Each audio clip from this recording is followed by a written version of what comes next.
ಕಠಿಣಾತಿ ಕಠಿಣ ಶಿಕ್ಷೆ ಪ್ರಕಟ ಆದಂತ ನಂತರದಲ್ಲಿ ಪ್ರಜ್ವಲ್ ರೇವಣ್ಣ ಜೈಲಿನಲ್ಲಿ ತಡರಾತ್ರಿವರೆಗೂ ನಿದ್ರಿಸದೆ ತಡಬಡಾಯಿಸಿದ್ದಾರೆ.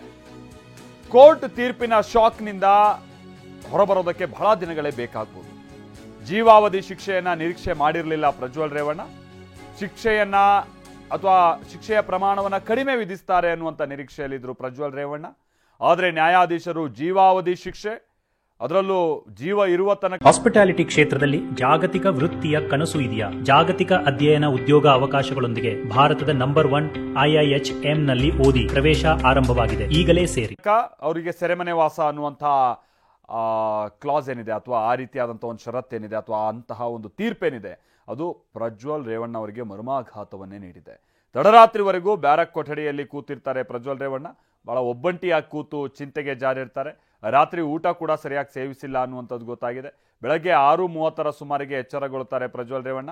ಬೆಳಗ್ಗೆದ್ದು ಬ್ಯಾರಕ್ನಲ್ಲಿ ಸುಮ್ಮನೆ ಕುಳಿತಿದ್ದಾರೆ. ಪ್ರಜ್ವಲ್ಗೆ ಅವಲಕ್ಕಿ ಉಪ್ಪಿಟ್ಟನ್ನ ಕೊಟ್ಟಿದ್ದಾರೆ ಸಿಬ್ಬಂದಿ. ಪ್ರಜ್ವಲ್ ರೇವಣ್ಣ ಈಗ ಕೈದಿ ನಂಬರ್ 15528, 15,528 ಕೈದಿ ನಂಬರ್.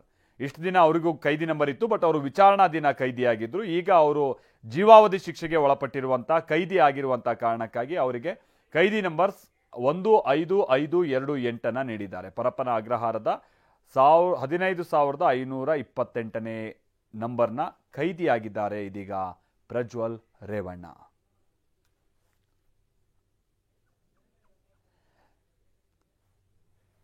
ಈ ಪ್ರಕರಣಕ್ಕೆ ಸಂಬಂಧಪಟ್ಟ ಹಾಗೆ ಆರಂಭಿಕ ಹಂತದಿಂದನೂ ಕೂಡ ವಕೀಲರಿಗೆ ಸಂಬಂಧಪಟ್ಟ ಹಾಗಿನ ಗೊಂದಲ ಆಗಿರ್ಬೋದು, ತನಿಖೆಯನ್ನ ಅಥವಾ ವಿಚಾರಣೆಯನ್ನ ಡಿಲೇ ಮಾಡಿಸುವಂತ ನಿಟ್ಟಿನ ಇವರುಗಳ ಪ್ರಯತ್ನ ಆಗಿರ್ಬೋದು, ಜಡ್ಜ್ ವಿಚಾರಕ್ಕೆ ಸಂಬಂಧಪಟ್ಟ ಹಾಗಿನ ತಗಾದೆಗಳಾಗಿರ್ಬೋದು, ಇದೆಲ್ಲವೂ ಕೂಡ ಮೇಲಿನ ಮೇಲೆ ಗೊಂದಲದಲ್ಲೇ ಇತ್ತು.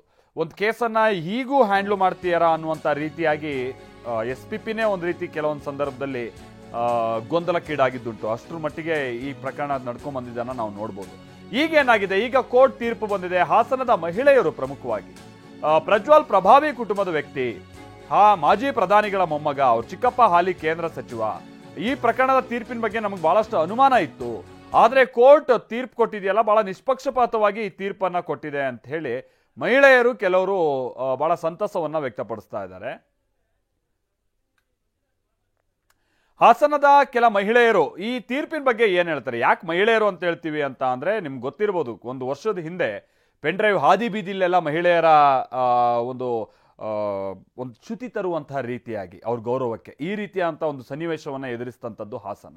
ಈಗ ಹಾಸನದ ಮಹಿಳೆಯರು ತೀರ್ಪಿನ ಬಗ್ಗೆ ಏನ್ ಹೇಳ್ತಾರೆ? ನಮ್ಮ ಪ್ರತಿನಿಧಿ ಮಂಜುನಾಥ್ ಅವ್ರ ಜೊತೆಗೆಲ್ಲ ಮಾತನಾಡಿ ಬನ್ನಿ ಕೇಳೋಣ.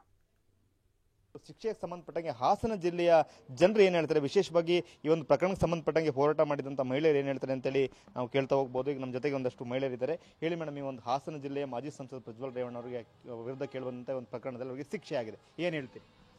ನಾವು ಏನಂದರೆ, ಕಾನೂನು ಯಾವತ್ತೂ ಕೂಡ ತಪ್ಪಾಗಲ್ಲ, ಸುಳ್ಳಾಗಲ್ಲ ಅನ್ನೋಕ್ಕೆ ಇದೇ ಉದಾಹರಣೆ. ಯಾಕಂದರೆ ನಮಗೆ ಒಂದು ದೊಡ್ಡ ಮಟ್ಟದ ಒಂದು ಸಂಶಯ ಇತ್ತು. ಒಂದು ಪೊಲಿಟಿಕ್ಸ್ ಫ್ಯಾಮಿಲಿ, ಒಂದು ಮಾಜಿ ಪ್ರಧಾನಿಗಳ ಫ್ಯಾಮಿಲಿ, ಏನಾದರೂ ಒಂದು ಗೋಲ್ಮಾಲ್ ಆಗ್ಬೋದು, ಹೆಣ್ಮಕ್ಳಿಗೆ ನ್ಯಾಯ ಸಿಗಲ್ದೇ ಇರ್ಬೋದು, ಸಾಲದಿದ್ದಕ್ಕೆ ಸೆಂಟ್ರಲ್ ಮಿನಿಸ್ಟ್ರ್ ಇದ್ದಾರೆ ಕುಮಾರಸ್ವಾಮಿಯವರು, ಅಲ್ಲಿ ಮಟ್ಟದಲ್ಲಿ ಏನಾದರೂ ಎಡವಟ್ಟಾಗ್ಬೋದು ಅಂತ ಮಾತ್ರ.